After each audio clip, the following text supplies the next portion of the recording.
Hi, welcome to CCC Spoken English channel. Today concept is pronoun. What is pronoun? Pronoun is a word used instead of a noun to avoid the unnecessary repetitions of a noun is called pronoun. So for example, Pawan is a good boy. Pawan likes to play cricket. Pawan also loves reading spiritual books. Pawan in political. ఇక్కడ ప్రతిసారి పవన్ పవన్ పవన్ అని repeat చేస్తాం. So ఇక్కడ noun బదులు ఏం చేయాలంటే pronoun use చేయాలి. సెంటెన్స్లో స్టార్టింగ్లో మాత్రం మనం ఒక వ్యక్తి గురించి మాట్లాడినప్పుడు మళ్ళీ ఆ వ్యక్తి గురించి మాట్లాడాల్సి వచ్చినప్పుడు అక్కడ మనం హీ అని యూజ్ చేయాలి. ఓకే, ఇప్పుడు చూద్దాం same sentence. Pavan is a good boy. He likes to play cricket. He also loves read the spiritual books. Is in political. So మనం ఒక సెంటెన్స్ మనం చదువుతున్నప్పుడు తరచుగా కొన్ని వర్డ్స్ మనకు కనిపిస్తుంటాయి. అవి ఏంటంటే ప్రొనౌన్స్ నుంచినే ఎక్కువ ఉంటాయి. ఆ ప్రొనౌన్స్లో బేసిక్గా మనకు 67 వర్డ్స్ అయితే రాశాను ఇక్కడ. ఆ 67 వర్డ్స్ మనకు ఖచ్చితంగా ప్రొనౌన్స్ నుంచి మనం నేర్చుకోవాలి.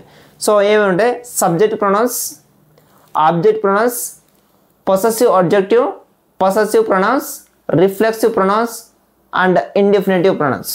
సబ్జెక్ట్ ప్రొనౌన్స్ మనకు ఎక్కువ కనిపిస్తూ ఉంటాయి. ఎందుకంటే ఒక పాజిటివ్ సెంటెన్స్ క్రియేట్ చేసినప్పుడు కానీ ఒక నెగిటివ్ సెంటెన్స్ క్రియేట్ చేసినప్పుడు కానీ ఆ సెంటెన్స్ సబ్జెక్ట్ ప్రొనౌన్స్ నుంచినే స్టార్ట్ అవుతుంది. సో సబ్జెక్ట్ ప్రొనౌన్స్ ఏమంటే 7 వర్డ్స్ ఉన్నాయి. ఐ, వి, యు, దే, ఈ, షీ, ఇట్. ఓకే, ఐ అంటే నేను, వి అంటే మేము మనము, యు నువ్వు మీరు, దే వారు, హీ అతడు, షీ ఆమె, ఇట్ అది ఇది. సో ఆబ్జెక్ట్ ప్రొనౌన్స్ వచ్చేసరికి ఐ ఏమవుతుంది? మీ అవుతుంది.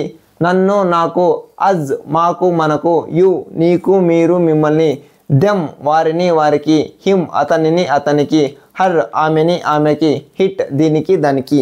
హై కాల్డ్ హిమ్ నేను అతనిని పిలిచాను. హై కాల్డర్ నేను ఆమెని పిలిచాను. హై గేవ్ హిమ్ నేను అతనికి ఇచ్చాను. హై గేవ్ హర్ నేను ఆమెకి ఇచ్చాను.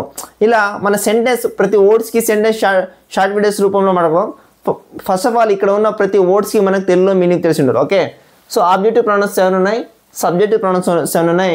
పొసెసివ్ అడ్జెక్టివ్ వచ్చేసరికి ఇక్కడ ఏదైతే మీ ఉందో మై అవుతుంది. మై నా యొక్క, అవర్ మా యొక్క మన యొక్క, యువర్ నీ యొక్క మీ యొక్క, దెయిర్ వారి యొక్క, ఈజ్ అతడి యొక్క, హర్ ఆమె యొక్క, ఇట్స్ దీనికి దానికి.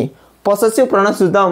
మై ఏమవుతుంది? మైన్ నాది, అంటే దిస్ బుక్ ఈజ్ మైన్ ఈ పుస్తకం నాది. సో అవర్స్ మాది మనది, యువర్స్ మీవి, దైర్స్ వారిది వారివి, ఈజ్ అతనిది అతనిది అతనివి, హర్స్ ఆమెది ఆమెవి, ఇట్స్ దీనిది దానిది. రిఫ్లెక్సివ్ ప్రొనౌన్స్ వచ్చేసరికి ఏమవుతుంది? అతనికి అతడే, ఆమెకు ఆమెనే, నాకు నేనే అనే వర్డ్స్ మనం గురించి మాట్లాడేటప్పుడు రిఫ్లెక్సివ్ ప్రొనౌన్స్ గురించి మాట్లాడతాం. సో రిఫ్లెక్సివ్ ప్రొనౌన్స్ మొత్తం 8 ఉన్నాయి. అవి ఏంటంటే మై సెల్ఫ్ నన్ను నేను, నాకు నేనే, అవర్ సెల్ఫ్ మమ్మల్ని మేము, మాకు మేముగా, యువర్ సెల్ఫ్ నీకు నువ్వే, నీకు నువ్వుగా, యువర్ సెల్ఫ్ మిమ్మల్ని మీరే, మీకు మీరుగా, దెమ్ సెల్ఫ్ వాళ్ళకి వాళ్ళే, వారికి వారుగా, హిమ్సెల్ఫ్ అతనికి అతడే, అతనికి అతడుగా, ఇట్ సెల్ఫ్ దానికదే దీనికదే, హర్ సెల్ఫ్ ఆమెకు ఆమె, ఆమెకు ఆమెగా.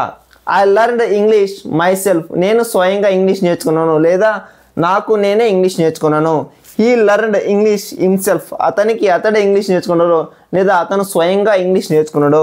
She learned English her self ఆమెకు ఆమె ఇంగ్లీష్ నేర్చుకునింది లేకపోతే ఆమె స్వయంగా ఇంగ్లీష్ నేర్చుకునింది అని మాట్లాడుతున్నప్పుడు రిఫ్లెక్సివ్ ప్రొనౌన్స్ గురించి మాట్లాడతాం. సో ఈ reflexive pronouns each and every వర్డ్స్కి ఒక 5 సెంటెన్స్ క్రియేట్ చేద్దాం. దాన్ని షార్ట్ వీడియోస్ రూపంలో మనము సెంటెన్స్ గురించి మాట్లాడదాం. ఇక్కడ ఫర్ ఎగ్జాంపుల్ ఇక్కడ ఏవైతే వర్డ్స్ ఉన్నాయో ఆ వర్డ్స్కి ప్రతి దానికి మనకు తెలుగులో మీనింగ్ తెలిసి ఉండాలి. అప్పుడే ప్రొనౌన్స్ మనకు క్లారిటీగా ప్రొనౌన్స్ గురించి మనం ఎక్కడ సెంటెన్స్ యూజ్ చేసినప్పుడు ఆ సెంటెన్స్ క్లియర్గా మనకు అర్థమవుతుంది. ఓకే, సో ఇండిఫినిటివ్ ప్రొనౌన్స్ మొత్తం ఇక్కడ 30 ఉన్నాయి. ఆ ఇండిఫినిటివ్ ప్రొనౌన్స్ గురించి తెలుగులో మీనింగ్ తెలుసుకోవాలి. సో సంబడి ఎవరో, ఎవరిబడి ప్రతివారు, ఎనీబడి ఎవరైనా ఒకరు, నో బడి ఏ ఒక్కరు లేరు, సమ్మన్ ఎవరో ఒకరు, ఎవరివన్ ప్రతి ఒక్కరు, ఎనీవన్ ఎవరైనా ఒకరు, నో వన్ ఏ ఒక్కరు లేరు, నౌ ఇప్పుడు, దెన్ అప్పుడు, ఇయర్లీ త్వరగా, జస్ట్ బిఫోర్ ఇంతకు ముందే, జస్ట్ నౌ ఇప్పుడే, సంథింగ్ ఏదో, ఎవ్రీథింగ్ ప్రతిదీ, ఎనీథింగ్ ఏదైనా, నథింగ్ ఏది కాదు, సమ్వేర్ ఎక్కడో, ఎవ్రీవేర్ ప్రతి చోట, ఎనీవేర్ ఎక్కడైనా, నోవేర్ ఎక్కడ కాదు, డే బిఫోర్ నెక్స్ట్ డే నిన్నటికి ముందు రోజు, డే ఆఫ్టర్ టుమారో రేపటికి తర్వాతి రోజు, సమ్ డే ఏదో ఒక రోజు, ఎవ్రీ డే ప్రతిరోజు, ఎనీ డే ఏ రోజైనా, నో డే ఏ రోజు కాదు. సో ఇక్కడ గుర్తుపెట్టుకుంటే సంబడి లేకపోతే సమ్మన్ రెండు ఒకే మీనింగ్ వస్తాయి. సంబడి ఆర్ సమ్మన్ ఎవరో ఒకరు, ఎవరైనా, ఓకే. ఎవరీబడి లేకపోతే ఎవరీబడి కావచ్చు, ఎవరీవన్ కావచ్చు, ఒకే మీనింగ్ వస్తుంది. ఎవరీబడి, ఎవరీవన్ ప్రతి ఒక్కరు లేదా ప్రతి ఒక్కరు. ఇలా మొత్తం 67 ప్రొనౌన్స్ ఉన్నాయి. ఈ 67 ప్రొనౌన్స్కి మనకు తెలుగులో మీనింగ్ తెలిసి ఉంటే ప్రొనౌన్స్ అనే కాన్సెప్ట్ క్లియర్ అవుతుంది.